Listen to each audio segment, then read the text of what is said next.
What's going on, guys? In this video, I'm going to share the 4 things you have to have in your business if you want to maximize customer retention. So customer retention should be obvious. It's very important because it's so much cheaper to get a repeat purchase from an existing customer than it is to acquire a new customer altogether. And what we typically find is that the 80-20 rule definitely applies to the customers of a business where 80% of the revenue is driven by 20% of the most loyal customers who are typically spending the most, or they have the highest average order value, and they're buying the most frequently. So you want to have systems in place to not only retain customers, but to encourage those repeat purchases. So, and I'm going to go over, just quickly mention the 4 things you've got to have. And I've also got videos that go into more detail on all of these things. So the first one should be pretty obvious because it's what the channel is all about, is an email marketing strategy. You need to be doing email marketing. If you're not doing email marketing, it's by far the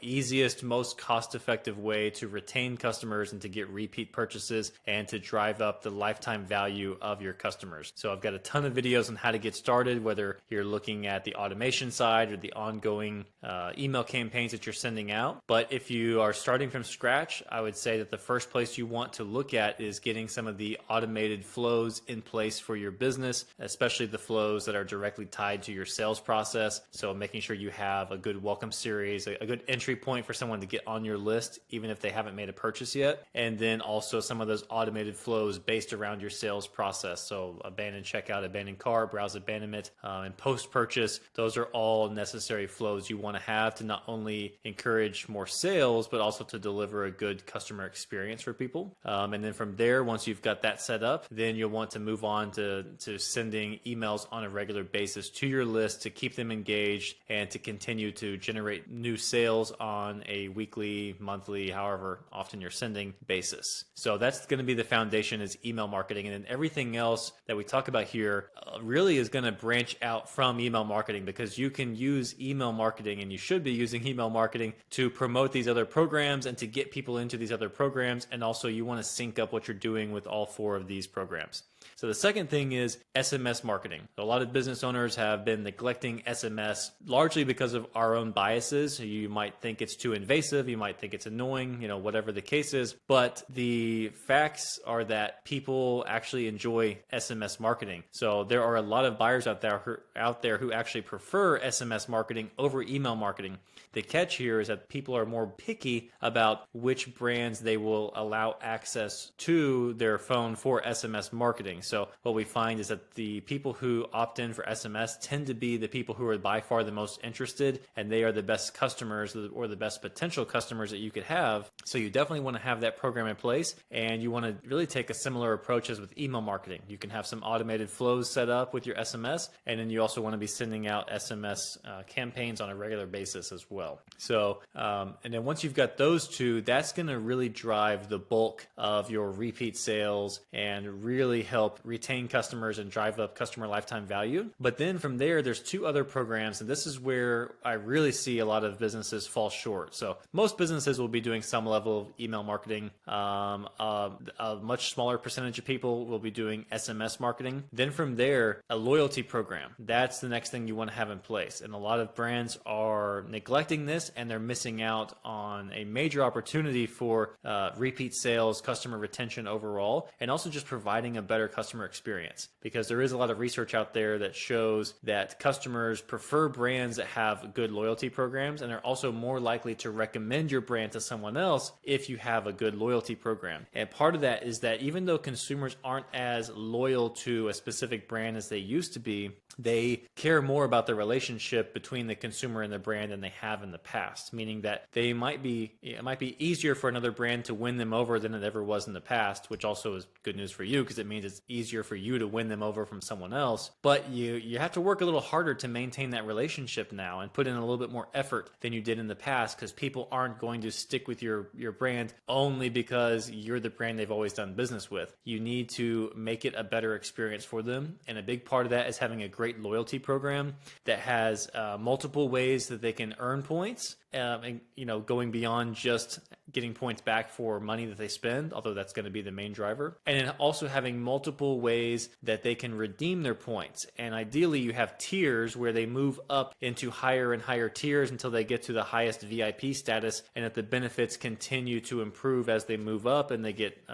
access to different types of rewards that encourage them to build up more points and make it more fun for them to redeem those points. So by doing this and by gamifying the whole thing, it's just a lot more engaging for people. It makes it a lot more fun, and it's just one more way to have another angle to, you know, nudge them towards another purchase anytime they're on the fence. So again, with these loyalty programs, these are things that not only will you have this standalone program itself, but then you can, with your email service provider and your SMS service provider, or they could be the same software, then you can have automations in place set up to get people invited into your loyalty programs, to remind them of, you know, using their points, or letting them know whenever they've reached a new status. And then also just, you can have things on the site as well, on your website, to encourage them to use their points, or showing them, you know, different ways they can redeem their points. So you can use these things together, where your ongoing email marketing is enhanced by adding in, you know, things into the email that for the people who are in your program, only they will see it, and it will show them their rewards balance or something like that. So there's different ways that you can enhance the two things together, or the three things together, so to go beyond what they will produce as standalone programs. And then finally, the fourth thing is, again, something that gets overlooked way too much, is a good referral program. So a lot of brands are really, you know, big on influencer marketing these days, trying to get all these, you know, micro influencers to refer their products. And truthfully, a lot of those influencers suck, and they just don't drive any sales. You know, the most influencers are only good at getting views on their videos, and they can't actually move any product. And the ones that can are the ones that are going to be charging a much higher price, which means you need to be a bigger brand and you need to be more strategic about these partnerships. And if you're going to do that, you want to base the success around driving sales. So if they're selling you on how many views the post is going to get, they probably can't sell anything. So, or else they would be focused on the one thing that every business owner cares about, and that is sales. So, but what I'm talking about here is a referral program from your actual customers. And I actually find it's easier to get more traction with a referral program from your customers, and that it also attracts in more high quality customers. And the reason why is because we are so much more likely to do business or to buy from someone that is recommended to us by someone we already trust. So yes, the favorite influencers, a recommendation from them is great, but the majority of these smaller influencers out there, we all know at this point, you know, the consumer knows that this is just a revenue stream for them. They know that, and a lot of times they're just not convinced that that influencer really cares about that product. But with a friend, someone who has, you know, it's not like they're buying these products strictly to refer you. It's not, unless you're, you know, dealing with some sort of multi-level marketing thing. It's a lot more genuine. And also, you know the person, so you can ask them questions and everything. So when that customer comes in, they've already had a lot of customer service. They've already had a lot of nurturing and customer service done for you. They show up. They're much easier to sell to. They're much more likely to be a better customer and have a better experience because they have all the expectations set. They know exactly what they're getting into. And then those people are also more likely to then go refer other people because they were referred and they had a great experience. So again, this is something that you can sync up with your email marketing and with your SMS to enhance the program. And I've got videos on all of these, except for I don't think I've done too much on a referral program yet, but I will. And again, these are 4 things you have to have. These are not, you know, nice to have things. If you want to maximize customer retention, you've got to be doing all 4 of these things, and all the best brands are doing all 4 of these things in some way. So that's it for this video. Again, I don't want to go into drag this video out because I've got videos that go into detail on how to do all of this stuff, but these are the 4 things. So looking forward into as you're planning for the next year, these are the 4 things you want to have, and if you don't have them, then you want to prioritize these early in the year. So that's it for this video, and I will see you in the next one.